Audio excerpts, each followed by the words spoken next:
एक गांव में जेक नामी एक गरीब किसान रहता था।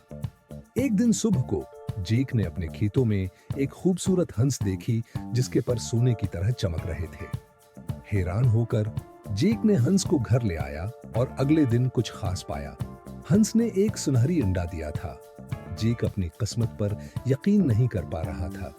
हर दिन हंस एक सुनहरी अंडा देती थी और जल्द ही जेक गरीब नहीं रहा।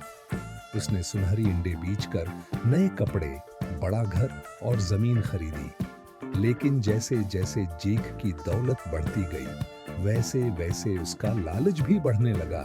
हालांकि उसके पास हर चीज थी जो उसे चाहिए थी, जेक और ज्यादा चाहने लगा। उसने सोचा, अगर ये हंस सुनहरी अंडे दे सकती है तो उसके अंदर जरूर खजाना होगा। लालच में मुब्तला होकर जेक ने हंस को मारने का फैसला किया ताकि वो एक ही बार में सारा सोना हासिल कर सके। इसने अपनी नई पाई हुई खुशी और इत्मीनान को नजरअंदाज कर दिया और सिर्फ दौलत की ख्वाहिश पर ध्यान दिया। जब जेक ने हंस को काटा तो उसके अंदर कुछ भी नहीं था, बस हंस की आम जिस्मानी हालत थी।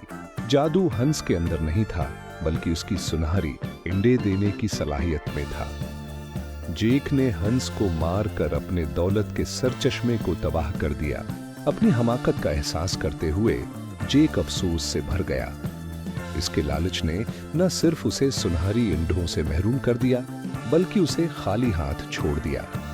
जेक अपनी सादा जिंदगी की तरफ वापस आया, ये समझते हुए कि जो कुछ हमारे पास है उस पर मुतमईन रहना ज्यादा खुशी देता है बनिस्बत लालच के।